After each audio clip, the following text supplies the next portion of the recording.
Je viens d'être capturé par un soldat vietnamien et j'avais encore un sourire sur le visage. Je pensais qu'en tant que soldat américain, je serais traité comme un véritable prisonnier de guerre. Quel idiot j'étais. Le soldat m'a attaché les jambes et m'a fait traîner dans les rues pour que tout le monde puisse me voir. Ensuite, ils m'ont suspendu à un arbre et ont attaché un nid de frelons à mon visage. Une fois que tout le sang m'a monté à la tête, ils m'ont jeté dans un puits, ne laissant que ma bouche au-dessus de la ligne d'eau. Quand ils en ont eu assez, ils m'ont attaché les bras et les jambes avec des cordes et sont partis. J'avais besoin d'aller aux toilettes, mais ils ne comprenaient pas un mot de ce que je disais. Je n'avais d'autre choix que d'y aller dans mon pantalon. Le lendemain, ils m'ont mis en laisse et m'ont fait marcher jusqu'à un camp de prisonniers de guerre, caché dans les montagnes. À peine j'ai franchi la porte, que les gardes m'ont enlevé mes chaussures. Ici, sans chaussures, je n'irais pas bien loin même si j'essayais de m'enfuir. Ensuite, ils m'ont jeté dans une cabane en bambou. Le lendemain, j'ai rencontré les autres prisonniers américains. Il s'avère que cet endroit perdu au milieu de nulle part retenait des gens importants. L'un des prisonniers était un ancien amiral de la marine américaine. Ils étaient enfermés ici depuis 2 ans et n'avaient jamais trouvé de moyen de sortir.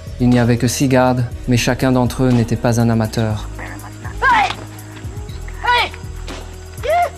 J'ai ri en entendant tout ça. C'est tout, je serai dehors ce soir. Cette nuit-là, j'ai réalisé que j'avais pris mes rêves pour des réalités. Les gardes ne nous enfermaient pas simplement à l'intérieur, ils clouaient nos pieds dans des entraves en bois et nous menottaient tous ensemble en croix. Oublié de courir, on pouvait à peine se retourner. Le lendemain, j'ai repéré un clou que les gardes utilisaient pour accrocher leurs serviettes. Je suis allé vers l'un des gardes les plus petits avec un sourire, engagé une petite conversation et ai fait tomber le clou du mur. Quand personne ne regardait, j'ai utilisé une pierre pour l'aplatir. Cette nuit-là, avec ce petit morceau de métal, j'ai ouvert chaque paire de menottes. Mais le plus gros problème pour s'échapper n'était pas les chaînes, c'était qu'on n'avait absolument rien à manger. Alors, au repas, je commençais à appuyer mes doigts sur la table pour ramasser des grains de riz, un par un, les gardant dans ma bouche jusqu'à ce que je retourne dans la cellule. Je les crachais et les cachais dans un compartiment secret, dans le pot de chambre. Une fois qu'ils étaient secs, c'était notre nourriture pour le chemin. Le plan était prêt pour le lendemain. Après plusieurs jours à observer, j'avais remarqué que les gardes laissaient toujours leurs armes dehors quand ils s'asseyaient pour manger. Si nous pouvions atteindre ces armes,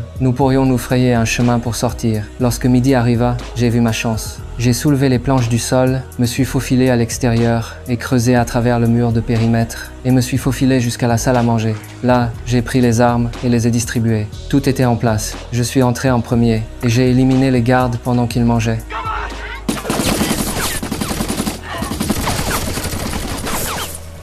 J'ai crié pour que les autres viennent et me couvrent, pendant que je me précipitais pour trouver mes chaussures. J'ai crié et crié, mais seul Steve est venu courir. Les autres étaient trop effrayés. Ils ont attrapé leurs chaussures et se sont précipités dans l'autre direction. J'étais furieux. Si quoi que ce soit avait mal tourné, ces lâches m'auraient fait tuer. J'ai attrapé un couperet de cuisine